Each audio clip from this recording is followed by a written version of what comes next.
All right, I'm starting it. Cool. Wow, there it goes. It's crazy. Crazy how fast that happens. Crazy how fast that happened. Hello, stream. How you doing? Hello, stream. Hello, stream. Hi, stream. How are you hanging? Hey, stream. How are you hanging, stream? Oh my goodness. You guys doing all right? You doing good? Great. Glad to hear it. Here we are. It's a Back again. cloudy, rainy day outside. Is it? It is. And we are simply cozied up to the Imposter Syndrome project once again. If you don't know what that is, by golly, watch the past 4 streams or so. Yeah, that's that. Today we are working on getting Noah's finishing up some of his frames for the storyboard. I am putting together, well, I guess Noah's putting together the voiceover. I'm then gonna mix the voiceover and the music together. And then I'll have audio that I can start to animate with because I'm ready to put all my scenes into After Effects. So That's right. should be good. What up, Hamza? Voiceover read by Austin. We do. Put a little sauce on it with a little bit of audio editing. You know what I mean? Just a little sauce. It's just a tiny Not bit too of much. sauce. Not too much sauce. I know I'm getting the best take. But in the meantime, I'll walk everybody through the storyboard just so we can remember where we're at. Okay? Beautiful. I'm gonna deafen myself, so just yell at me when you Oh my god. need me. It's because he can't listen to me twice, guys. That's what's going on here. So you're just gonna be hanging out with Oh. me for a Who moment. can? Am I right? I know. Anyway, here's what we got so far. So the basic premise of the video is that we are trying to take imposter syndrome as a concept and sell it like it's an old 90s infomercial product. And in order to do that, we came up with a script, and we then went and did a motion script based on that to figure out what would make sense to visualize for each of those lines. And then we went and boarded those visualizations so that we could see everything all together, make sure it all looks good, and then we're going to animate. So what that means is we've got lines like, work has been hard, crushing your spirit. This is like the real emotional beginnings of the project, where it's really like, you know, at the beginning of a commercial, they try to make the problem seem like absolutely huge before they give you the product to solve it, you know? So really dramatic, work has been hard, crushing your spirit. So we've got this hero, which, you know, orb, because we're only spending an hour on this every day. So not a whole lot of time to come up with a whole new thing. But orb, it's on a little cone.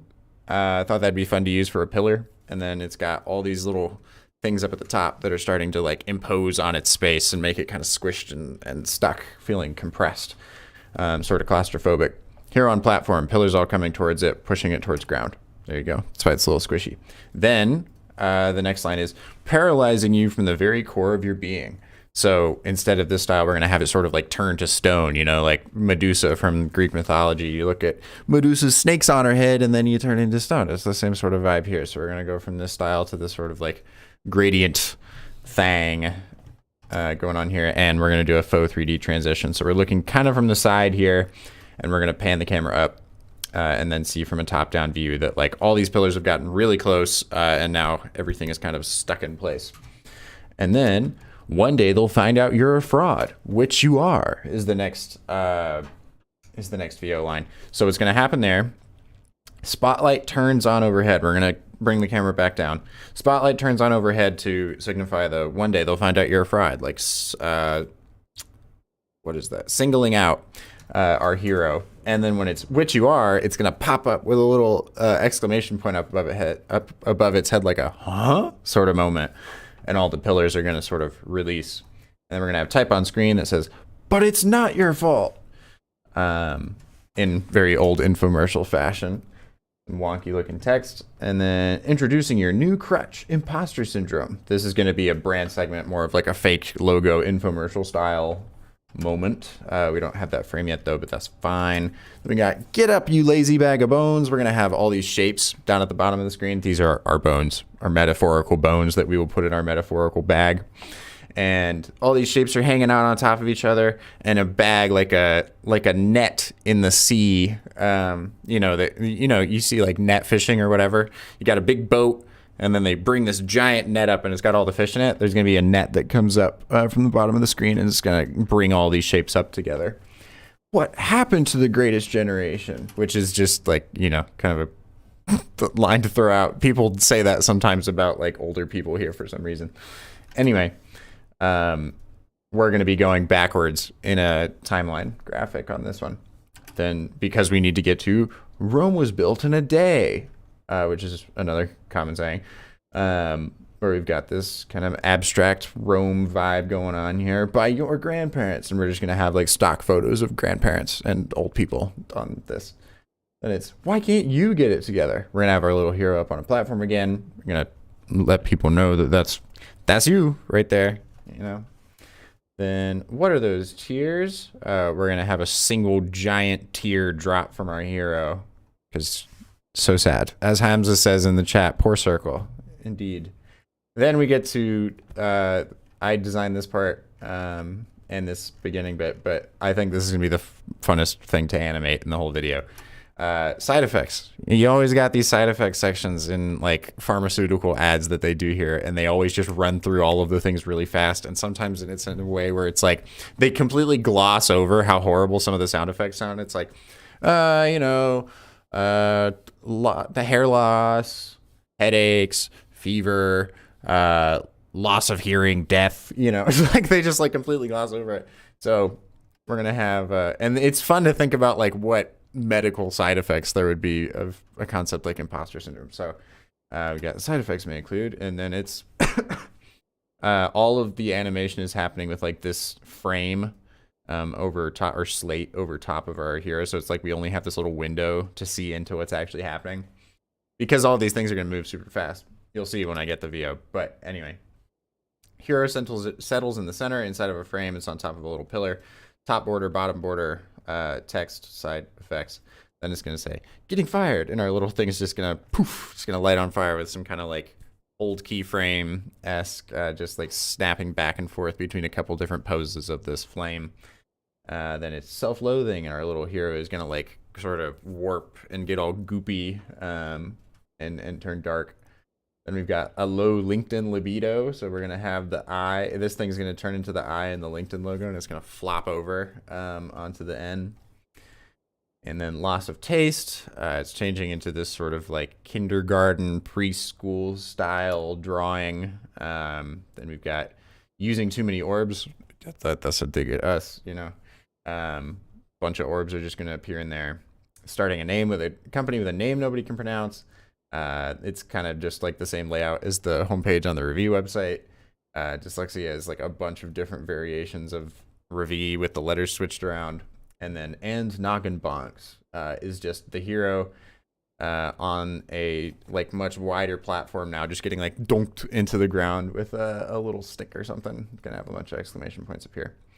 And then call now, and we'll throw in a free pair of bootstraps and a straight razor to shave some time off those projects. It's going to be like that end card. You get through the end of one of those infomercials like ShamWow or whatever, and it's like, here's footage of the product, and then you've got like phone number at the bottom. These like you can use these credit cards and this check, and it's like this price and blah blah blah. Like that sort of screen is going to be at the end here. Then we have 110%. Why you're barely putting in 60? It's going to be this chart where the graph is going to exceed its limit and then snap back down to 60%. And then a final call me right now screen with a fake phone number on it. Or we might make a real phone number that we put on there, and then people can call in, because I think that'd be hilarious if people actually tried that. But anyway, that's what we got for now. I will show y'all the music that I'm putting together for this. So, as you guys could tell, there's that like very dramatic opening at the beginning, and then we've got our like more kitschy sort of infomercial side of it. So we're gonna add the VO on top of this.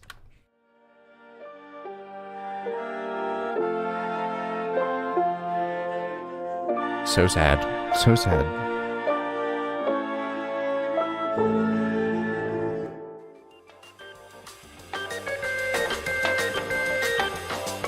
It's so vibey though. It's such a good time.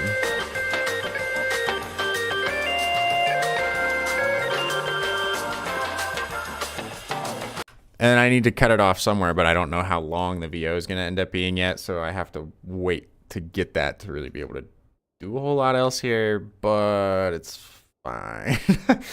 But yeah, that's the gist. So we're really just waiting on Noah to get the VO done and edited for me, and then he'll be moving on to boarding those last few frames that are sitting in there, and then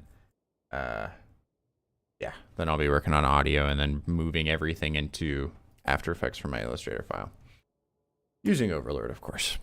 But anyway, in the meantime, if anybody has any questions or anything, please feel free to ask. Really just doxing the stream thumbnails there for a second. But let me open up the Illustrator file that I have for this real quick. Yep. And then we can take a look at some of the things that I'm doing in here. But if anybody has any questions about how to visualize these sorts of things, please ask away, because we have time to fill. Austin Get Out says, how I be good in audio. I'll see you guys later.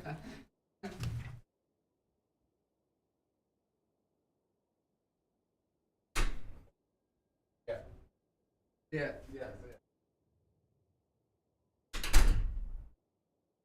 Guys, he just left. What did you do? What did you tell him? He really just walked out. I can't believe this. All right, guys. Fess up. Who said that he looked kind of like a gnome?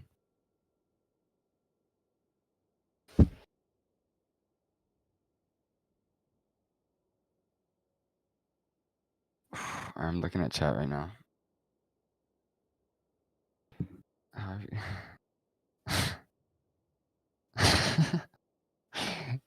Just completely gone. Did he say anything about where he was going? I was deafened. I could not hear what he was talking about.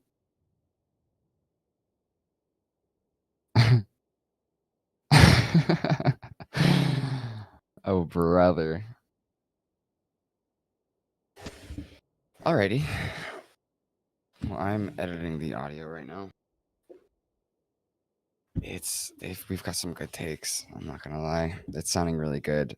If you guys have ever played Portal 2, there's a character in it called Cave Johnson. He's like this director guy, and he only ever comes on via like pre-recorded messages. And that's the sort of vibe I'm trying to channel with this voiceover. It's very like a manly, kind of olden style of like pull yourself up by your bootstraps, like try harder, that kind of stuff. And with a little bit of like lowering of his voice and the way that he said some of this stuff, it's coming together real nice. The vision is there. I cannot wait to hear the mix down with like music. Oh my god, it's gonna be so delish. Let's see what we got going in chat. Someone says looking good. I have a question. What did the orbs do to you? How to get design idea for a tune? Do you mean like for music? How do you get design ideas for the music? Because there it's just sort of like I don't. It's sort of like synesthesia. You know how like when numbers have colors and stuff assigned to them in your brain, and sort of you just listen to the music and some movement kind of emerges, and you're like, this is kind of what this sounds like to me. Or you could just find a movement and see if it fits. Oh, he's back. And he has a sandwich. Hey guys, thanks for the Where did you go? Thanks for the permission. I have a sandwich now. So I thought chat said something that just made you leave. Well, the Austin Get Out was the person's name. So I left. Really? Yeah. Oh, I see. You know, Oh my god, I didn't even read his name. I was just waiting for an excuse, you know. So there you go.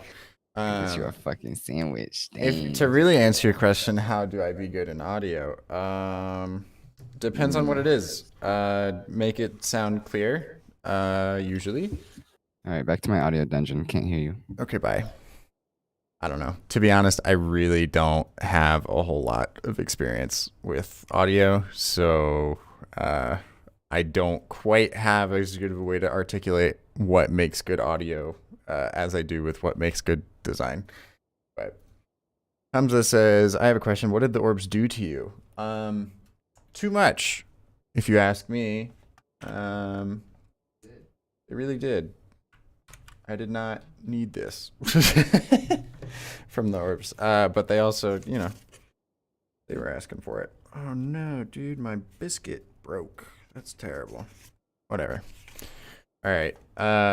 Miguel says looking good. This frame. Oh, well, shoot. I totally just moved it off of my screen, didn't I?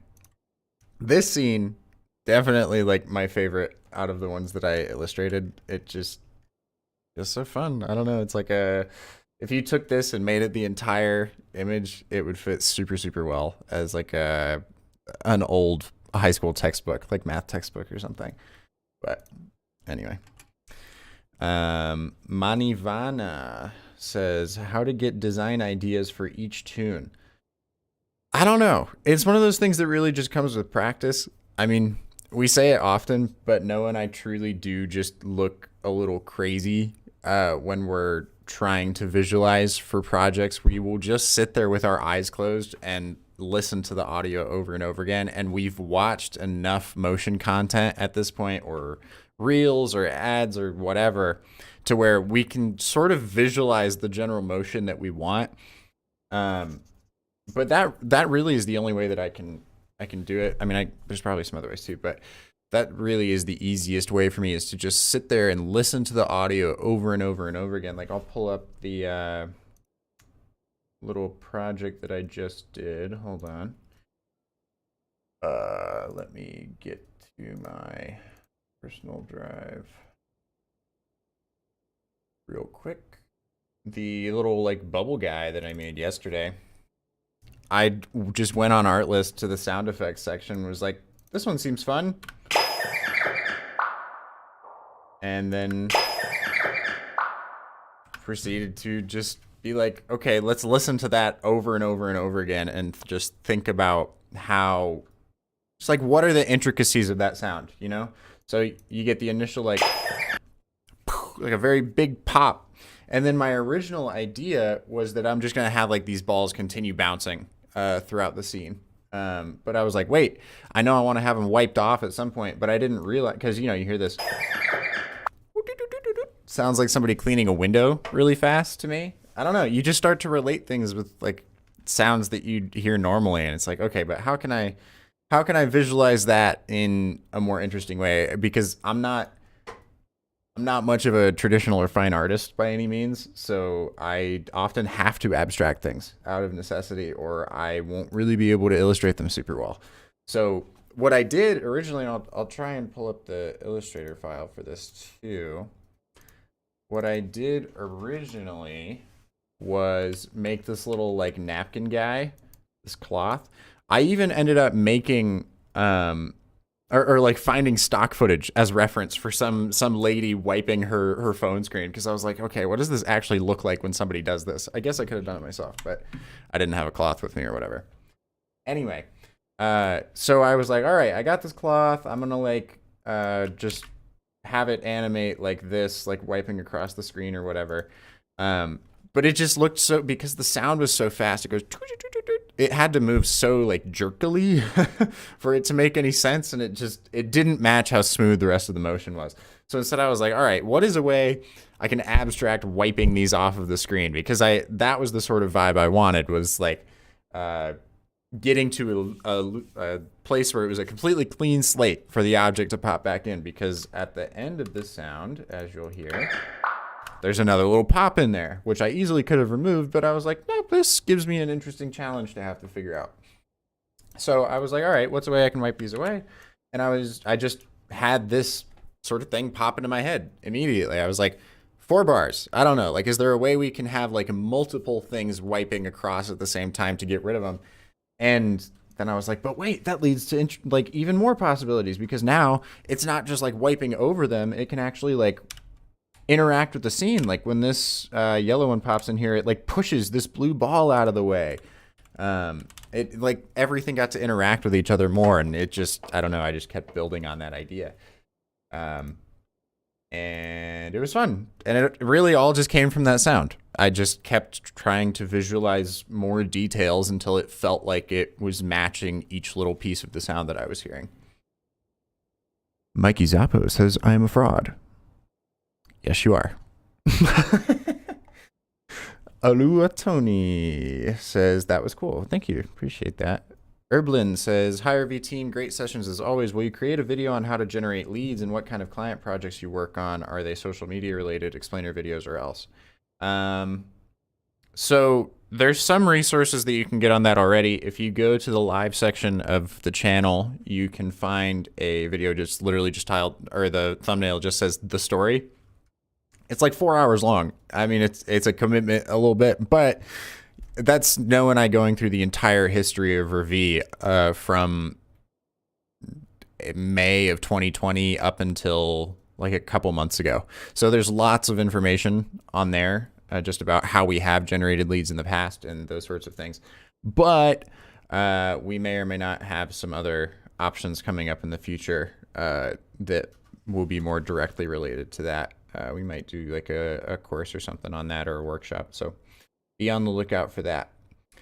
But as far as what type of projects we work on right now, a lot of the work that's been coming to us has been conference openers. So events in the US are getting, or in the US in particular, are getting pretty popular again. So companies need graphics packages for those, especially corporate events. Like Keller Williams is one of the clients that we work with often now, and they have a couple events every year for their real estate agents. They all come into town and they talk about real estate for a couple days.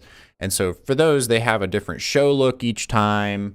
And as a result, you know, therefore they need things like the opener. When everybody sits down for the first time on the first day, you want to set the tone of what the conference is going to be like. And those are perfect opportunities for us because we just get to be abstract and make something where the only goal is to just get people excited, you know?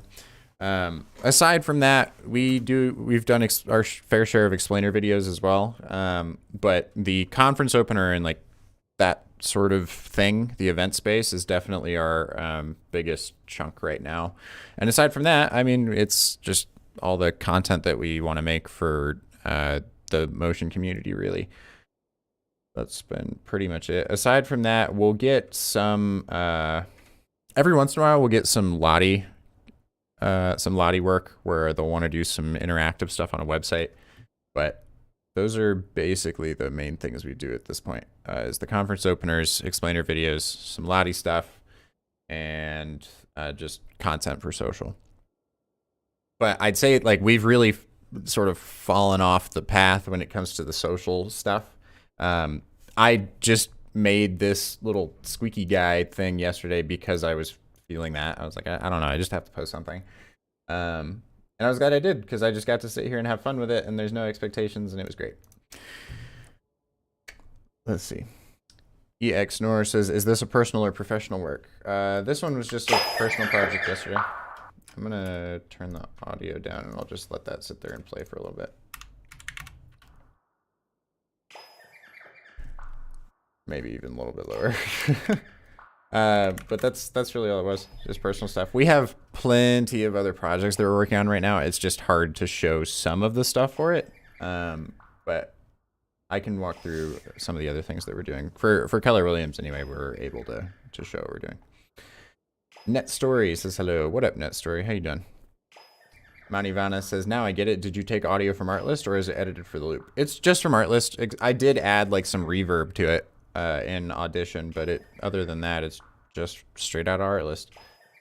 Austin Get Out says, and I'm not going to do it again, I promise, says, if you use do you use complex expressions? Nope. I don't use expressions at all. It's kind of scary, and there's other people on the review team that are way better at it than I am, so I let them do their thing if they have advice on those sorts of things.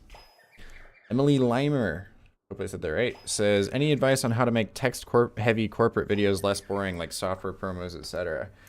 That's the golden question, isn't it? I don't know. We always try to...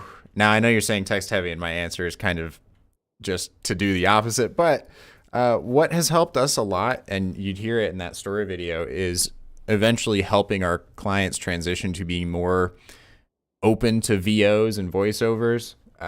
That's helped a lot because then you can play around a lot more with the actual visual that you're representing, because you have the VO to back up and explain what it is if need be, you know. Another way to spruce things up is, I don't know, I mean, if you've it's kind of hard to make those better, like more than what they are, you know. A lot of companies, that's just what they want, right? And if a company is already coming to you with really set expectations on the type of video they're going to get, and what it's going to look like, you're going to have a hard time persuading them one way or another, regardless. The trick is to make the type of work that you want to make personally, like, and that way, if that's what you're putting out, say like on social, I wasn't really putting out a lot of the work that we were doing over the past couple of years, or over the past year, because a lot of it did feel same-ish, and I wasn't super happy with it. So that's why I started doing the loops, right? It was all sleek, snappy, abstract, whatever. And as a result, a lot of people started coming to us for that sort of animation. And that was great, because that's the stuff I wanted to be making for people. And that's still what a lot of people are coming to us for, is not like the loops necessarily, but at least that style and level of abstraction and those sorts of things. I know that's kind of a roundabout answer, but that really is the way to get out of that. It's much easier to just put out the type of work that you want to be making professionally than it is to have somebody else or have you try to bring somebody else's expectations up to the level of work that you want to be doing if they're already expecting a certain type of video. Aluatoni says, sound library. We use our list. Noah's giggling. Manivana says, as a startup freelancer, can you tell some tips? What I just said was some good stuff. Make the stuff that you want to make. Aside from that, try and be as vocal as possible. It's going to be really, really hard to get work if you're in a silo by yourself. Try and make sure that you're reaching out to other people in the field consistently so that you can, you know, just get feedback from other people. You're a summation of the people that you keep around you. So if you're constantly bringing people around you that you look up to and feel like are better at something than you, they're going to bring you up by proxy, whether they realize it or not. Just being in that environment helps to improve your work. Let's see.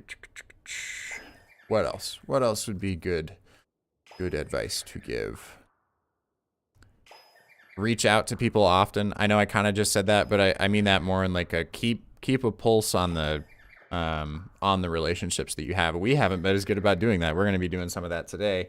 And that means like just schedule time to chat with people. It's important for people to know what's going on with you, and it's just like know you're out there. That's really a lot of what it is. From a sales perspective, it's very difficult to sell somebody something if it's not already their idea that they want that thing.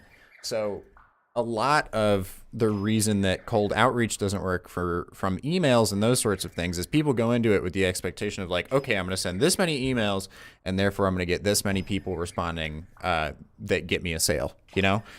But in reality, it's really just a right place at the right time thing. If you send an email and somebody happens to be looking for an animator or a designer or whoever, then if there's a fit, there's a fit. But if you're sending somebody an email and they have no interest in getting anything animated right then. That's a whole mountain to climb, trying to convince them that they need this thing. And which, I mean, if you can do that, hats off, because that's an insane skill to have. But I certainly haven't had luck with that. And it's been a lot easier just to sort of, when we have a reel, a new like reel for the year, or we have a couple new vlogs or something, like then it's easy to be like, hey guys, here's just what's going on. Just letting you know we're still here. Wanted to say, hey, no expectations, like no response needed sort of thing. That's a lot easier on people than being like, you should buy this thing and here's why. Ayub says, between two creative choices. One is realistic in the sense of being direct, like the napkin example, versus another one more creative but more abstract, maybe less effective. What do you choose? I mean, you know which one I choose. I go for the abstract most of the time, but a lot of that is because I don't have as much of that fine art background. So it's harder for me to do things like character animation and a lot of the more traditional things.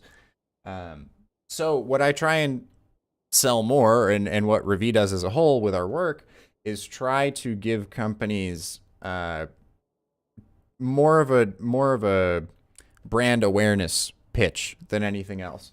If we can, because we have the same philosophy the other way around. Like, if we aren't going to be able to get clients to buy things from us or whenever they don't need them, clients aren't going to be able to do the same thing. You know, I mean, there are certainly businesses and products where that does happen, but in the grand scheme of things, it's a lot harder to sell somebody on something that they don't know that they want.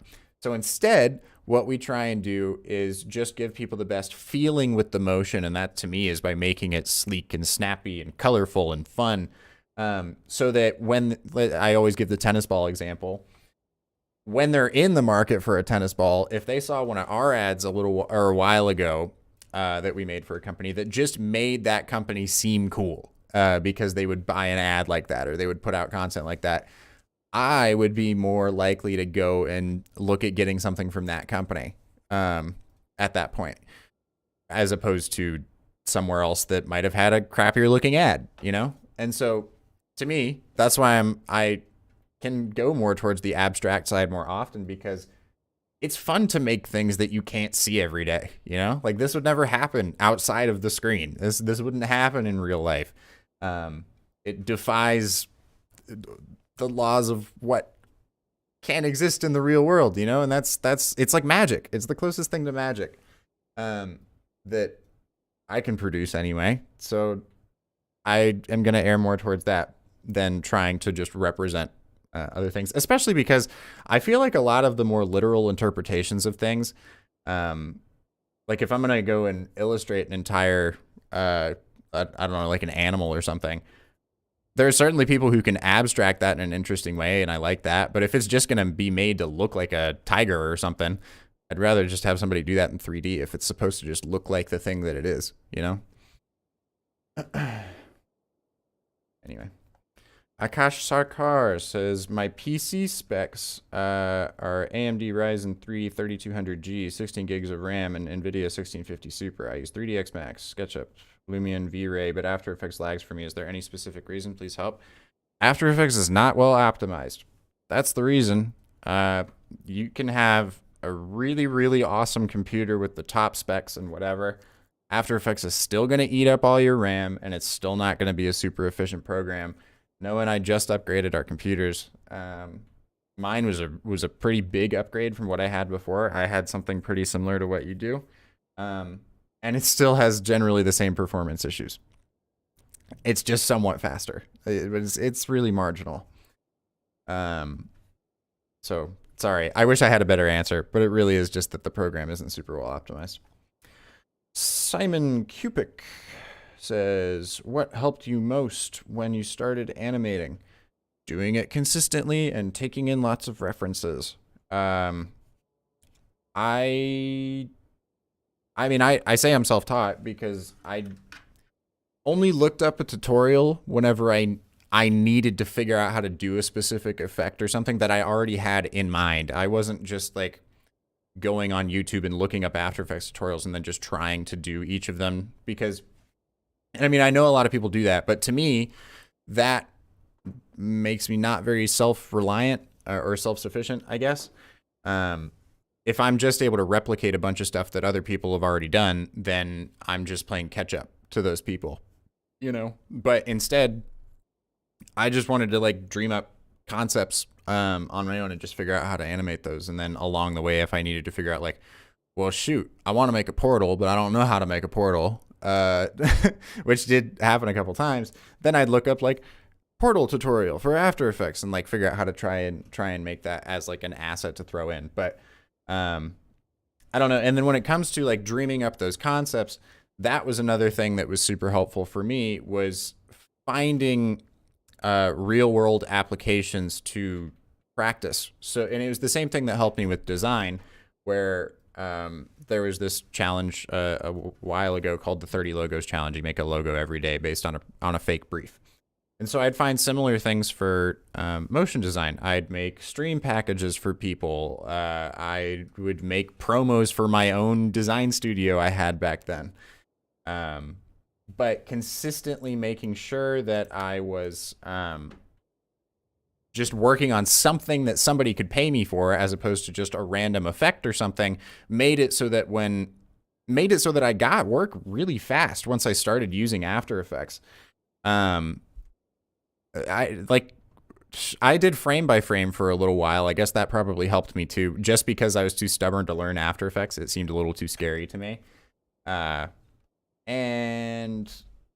what that meant was that like when I finally did start to learn After Effects, I was able to pick it up a little bit easier because I already generally understood the fundamentals of animation. And then I ended up getting a project or a like pretty small project within the first like 2 months of me working in After Effects, because I was already working on things where somebody could realistically look at the work I was putting out on social and be like, I could see how my business could use that. If you make all your work in that way, where it's like something that somebody could realistically use or appreciate, then you're already in a better position than a lot of people who are just like repeating the same tutorial or course assignment that everybody else has done. Okay, let's see.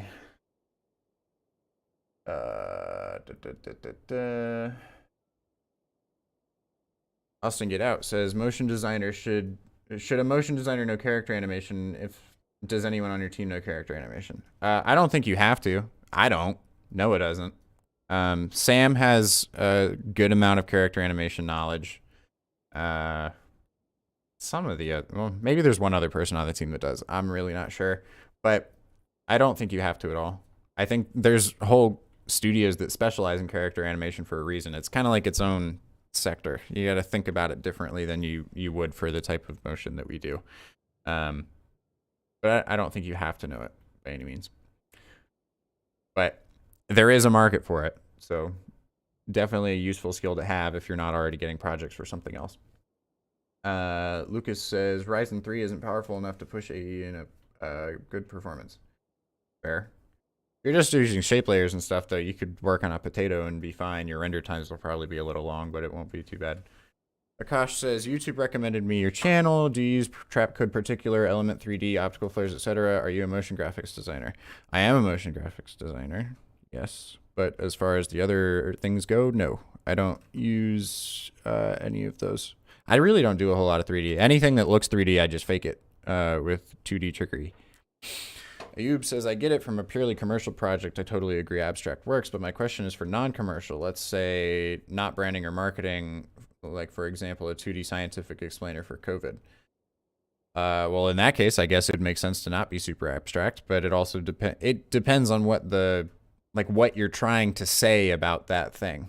Like if you're trying to talk about the structure of the COVID virus, then you probably want to have something that actually looks like that to be able to accurately describe the like structure of the virus. But if you're just talking about like COVID's effects on the population in a country or something, you could probably just use like charts and graphs and stuff, which is a little bit more abstract, you know, because you're not actually having to show like the intricacies scientifically, but it depends on what you're trying to get across.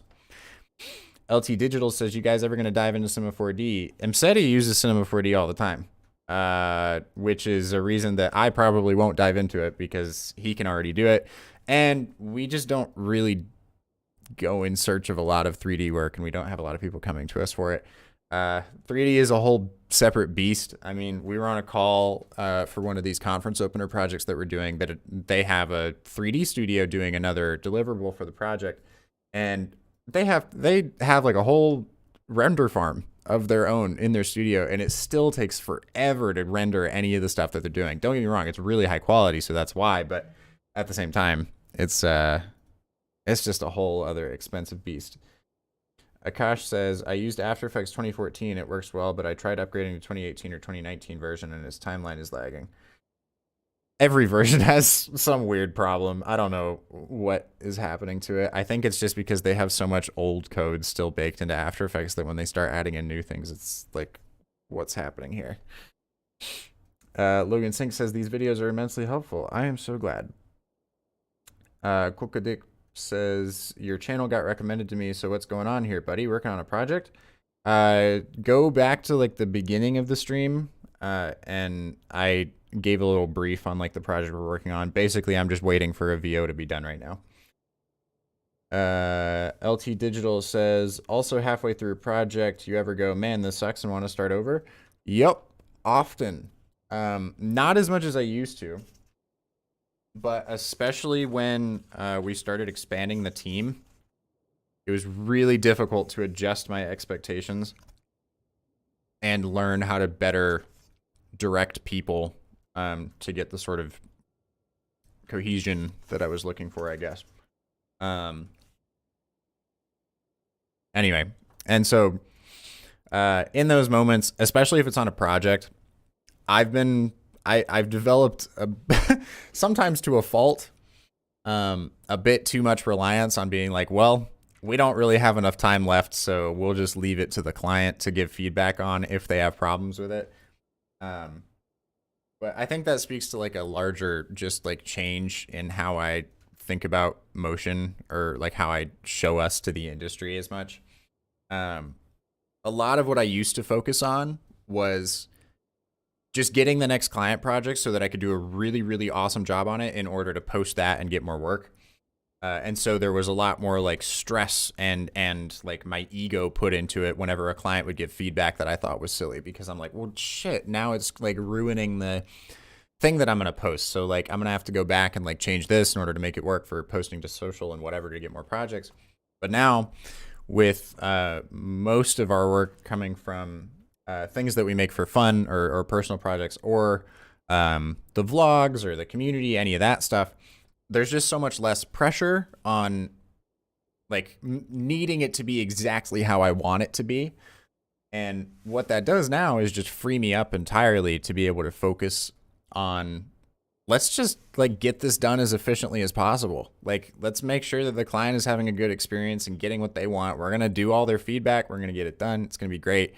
I don't have to worry as much about like, this isn't the best project that we've ever made.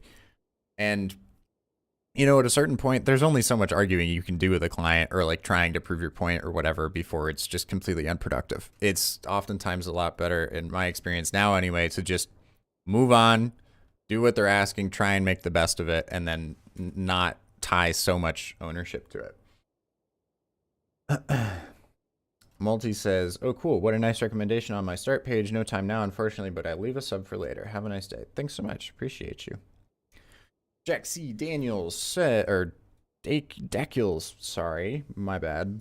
Hey guys, you're a great inspiration for work. Thanks to you, I've raised my prices like really high because I've realized that I can actually do this. Thanks. Well, I'm so glad to hear that. That's awesome. We're still trying to raise ours. But it's taking a second. Hamza says, Austin, weird question, but do you prefer headphones or in-ear headphones while working? Been meaning to invest in something comfy. Definitely over the ear headphones. These are Audio Technica ATH. Is it ATH? I think it is. Audio Technica ATH M50Xs. I wanted these when I was younger, so it's cool that I get to have them now. But They're really comfortable.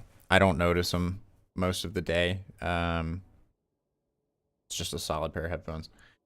But in-ear headphones, I can work with my. I have the Pixel Buds Pro, which is nice. Sometimes, like if I really just need I need a noise canceling moment to just like block everything out. Sometimes that can be nice. But after a while, any in-ear headphone for me will get kind of annoying, or like it'll start to fall out or whatever. There's just more adjustment that I have to do throughout the day with those, which is kind of annoying. Anas, bye guys, says, what is your opinion on the integration of 3D and After Effects? Are you excited to use it? I'm interested to see how much they continue to improve it. If 3D becomes readily or more easily navigatable in After Effects, I'd probably use it for some things instead of doing as much faux 3D as I do now. But that's the thing that's really holding me back is like I used Blender for a while. I experimented. It was fun. Tried Cinema. It was okay. I actually did prefer Blender, but the thing that really sucked for me was that I just love the speed graph in After Effects so much. Value graph is not my thing. So I know that they have a speed graph overlay in Cinema. I didn't learn this until like a couple months ago, so maybe I should try that again. But I don't know. The actual animation aspects of both of those 3D programs just feel like so clunky, and that's saying something for how clunky After Effects is, I guess. But at least I guess After Effects, I mean that more in like the workflow. I just like how much it makes sense. It feels like everything with 3D, there's so many different steps to get anything done, and it just is not as efficient as I'd like. But that's that, I guess. Alua Tony says, yes, the speed graph. Dude, I had like 75% of the Revi team turn on me the other day saying they suddenly are value graph people. I'm disturbed. Who did I hire? What the hell's going on here? Messed up. Jexidacul says, by the way, I've asked some streams ago about the tunnel section in your last loop synth. How did you manage to do this frame by frame animation? I think Noah used if you go to Ordinary Folks website and then their play section, then I think, yeah, I think he just used this as reference, and then did some extra stuff to it. But that's my guess. So that's probably going to be a better resource for that. Otherwise, I mean, I could give a brief explanation on how you could probably do that. Easy enough to just get like a couple shapes, just big rectangles that you have like slide to the side of the frame with linear keyframes. Then you copy that a bunch of times so you get like this continuously moving like escalator of rectangles moving towards the camera. And then you just pre-comp that and then time remap it to ease the whole thing rather than having to do the easing on each of those rectangles. So just everything linear, and then, you just time remap the whole thing, and then you can just duplicate that on either side and rotate it. That would work the same way. It would be just talking about the tunnel? The tunnel. Yup. Yeah, that's how I did it. You're right, Austin.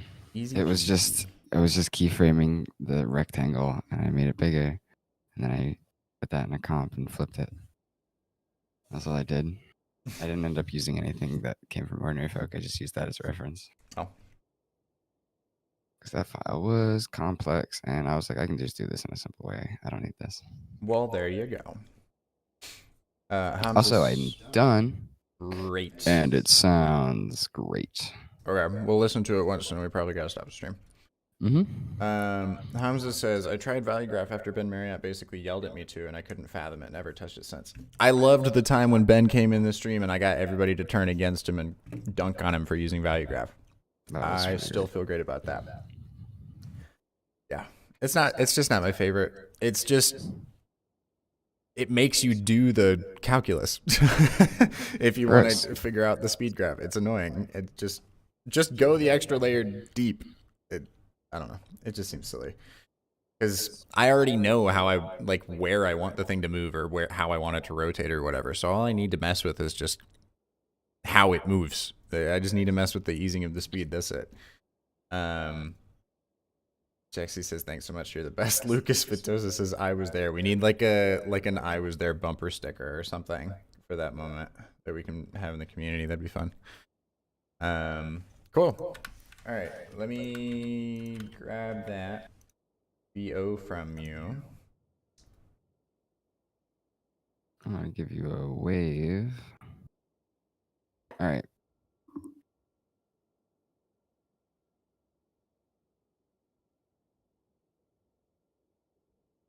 Alua Tony says, LOL, have an open mind, Austin.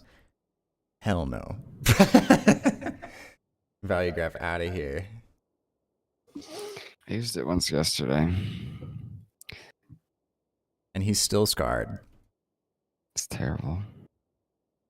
Truly, I think the only helpful thing, or basically the only helpful thing that it comes in use for is like if you want something to rotate and not fully stop rotating, then you just go into the value graph and go a little bit on the curves and then leave immediately because that place is cursed.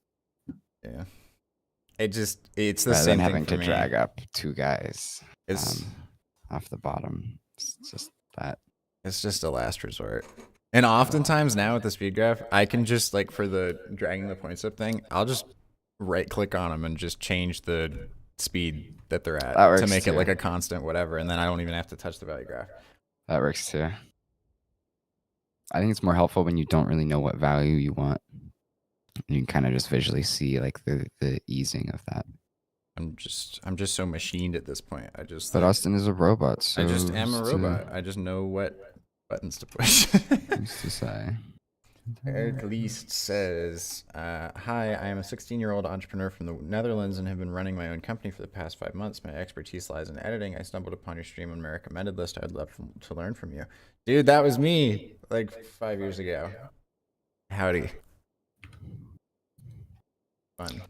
That's a fun time. I miss those days sometimes. It's a good time. But then I think about the money and then I don't. But okay, cool. But yeah, be on the lookout. We may be offering, well, I mean, we do streams like this every day, every weekday, but aside from that, which one is this? There's two. That's the bottom wave. Two or impasta? Bottom. Impasta. Okay. It's saving all the stuff to the folder, so it's confusing. But also we may or may not be releasing a workshop/course thing soon. For motion design, and then one maybe for soft skills/creative businesses. So who's to say though? Alua Tony says a bit of an echo. It's because my voice is loud and Noah's voice is not loud.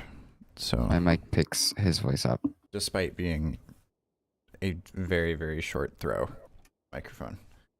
Okay. That's how loud Austin is. How loud I am? I'm not really that loud though. I just have a. He just projects. I just have a bigger chest cavity. A bigger chest cavity. Okay, let's listen to this, shall we? Work has been hard, crushing your. Oh God, it is so very intense. It's good. It's good. Okay. Wait, will you screen share on Discord? Yeah, give me a second. I accidentally had it up to +10. That's why it was being so silly. I was like, why is it so loud by comparison? Okay, here we go. Work has been hard, crushing your spirit. Now it's too the hell. Real low. Work has been hard. But now that's too loud. That's peaking. I think just lower the music. This is already a -6, dog. The hell? Crushing your spirit, paralyzing you from the very core of your. What? That music is pushed up. Can you just lower the volume slider thingy? This is at the whole thing is at -10, even at this 0 point. So that means down here it's like at -infinity -10. Yeah, I know. But like where it gets to there, All right. that could just be lowered instead. Work has been hard, crushing your spirit, paralyzing you from the very core of your being. One day, they'll find out you're a fraud, which you are. But it's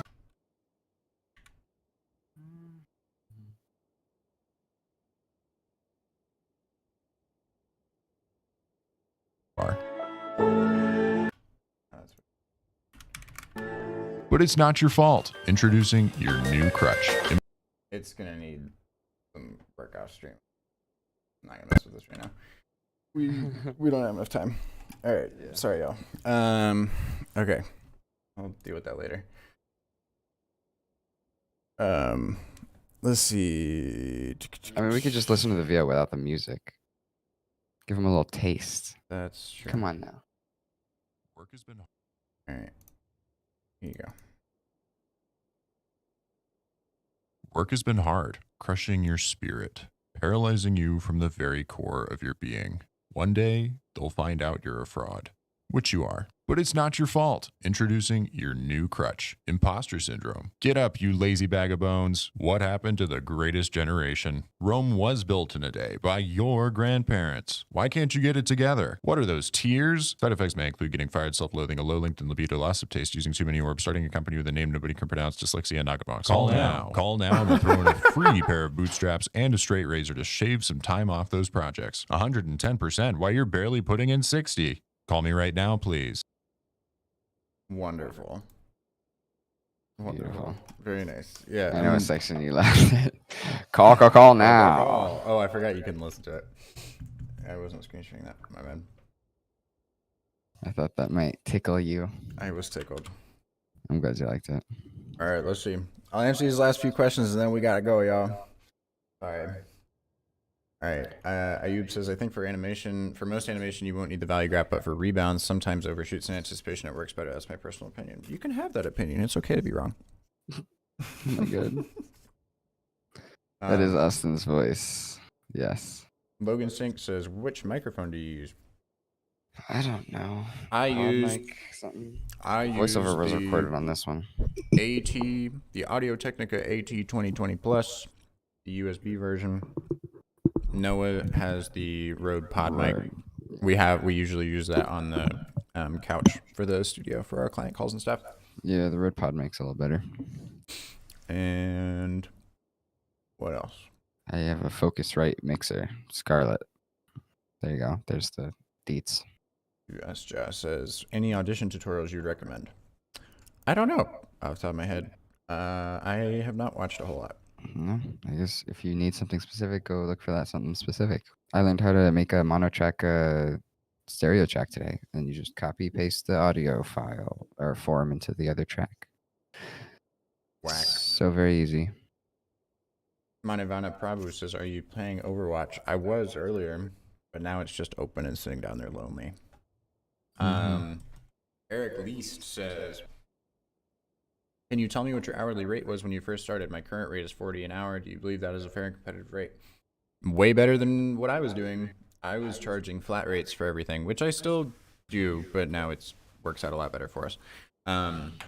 In the beginning, I was charging $200 for a 30-second video, but I would make the video in like 6 to 8 hours. So I guess that makes my starting rate like 27 to $35 an hour ish. And that was like, I was around the same age, like 16 or 17 at that point. I guess 16 because I wasn't doing that in college. Tutu says his VO is giving me getting over it vibes also first. Yes, it is my voice, but it does have a hefty amount of deepening on it.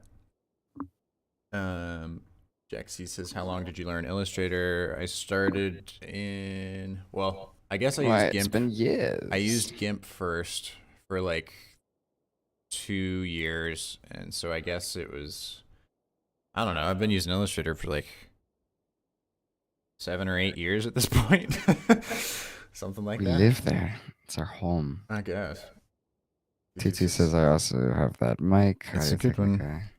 By the way, I'm interested. Why do you choose to rent an office for your workflow? Don't you like to work at home? I did originally, and then I hated it because I would get out of my room and immediately be in the office. And we would be working on big projects, and I'd look outside and it'd be the same neighborhood we were in the entire time, and it was really boring. I feel like nothing ever really happened, even if things are happening. Yeah. Because you didn't go anywhere. You know what I mean? Which, like, it's power to that. It's not even like I'm walking outside downtown necessarily every day here or anything, but at the very least, I like drive to work downtown and go past the buildings and like park in the parking garage and walk across the street to get into the big building with the nice lobby and the elevators and whatever. Like, it just feels more on par with the level of work and stuff that we're doing, I guess. It's gonna be so weird when I move if you just have an office by yourself. I still don't know if I'm gonna keep it or if I might end up like moving to the Chapel Hill location or something. I don't know. It's gonna depend on where Bill and I rent. There's also some like offices that are a fair bit cheaper, I'm learning. But I don't know. I don't know if the amenities are worth it, you know. Do I want my breakfast Sammys? Do I want my breakfast? I mean, if we keep the membership, then I'll be chilling in NY You can go to the Wall those Street one. locations. Yeah. Heck yeah. Do that just for fun. Travel like 45 minutes just to do that. You're like, where are you right now? Andrew Let's says, see. do you strive to have Ravi have a unique look or style? If so, does this limit the projects you can take on? We're not necessarily trying to have a specific style. We do tend to gravitate towards a style, that's for sure. But no, we're not. I mean, we're not opposed to working on projects that have different styles by any means. Really, all we care about is if the project is interesting. Yeah. And we certainly have a way of animating. That's what it is. I think a lot of the review style is just the fluidity of our movements. The match cuts, the concepting, all that stuff. Like, we do intend to have a look or style with that, and the look or style is just make it good and interesting. Make it good. Sebas Moreno says, hello guys, hope everything's good. Everything It is is. great. Everything's great. Thank you. And Lucas says, I feel it working at home, getting out of focus quite often. That was It me. It sucked. I did not enjoy it. Jaxie Takiel says, I don't understand the lore between you and Ben Marriott. Are you at war? Always. We hate each other. No, I'm It's a kidding. love-hate relationship there. He's come in the stream a couple times, and we've just made jokes. There's no real war yet. Maybe in the future, yeah, that'll be I was fun. gonna say, you just wait for Motion World War III. Jaxie Takiel says, because I've learned about you from Ben. Yeah, that's where the war started. How dare he talk about me? No, I'm kidding. We were supposed to be kept a secret. No. All right. Well, we've reached the end of chat, and that's it. So we'll be back And it's tomorrow. been almost and- exactly an hour. Has So, it? Oh my god. 62 minutes. Okay, that's perfect. Well, good. All right. Oh shit. So, you One think about more. buying a course, school motion design course? Would it be worth the money spent? I We don't don't know, know. maybe. We've never bought those courses. But We've also, never done them. just wait like a week. I'm not gonna say why, but just like wait a week. Okay. All right. We're gonna be All right. going now. All right. I'll see y'all later. Peace, y'all. Thanks for hanging. Ciao.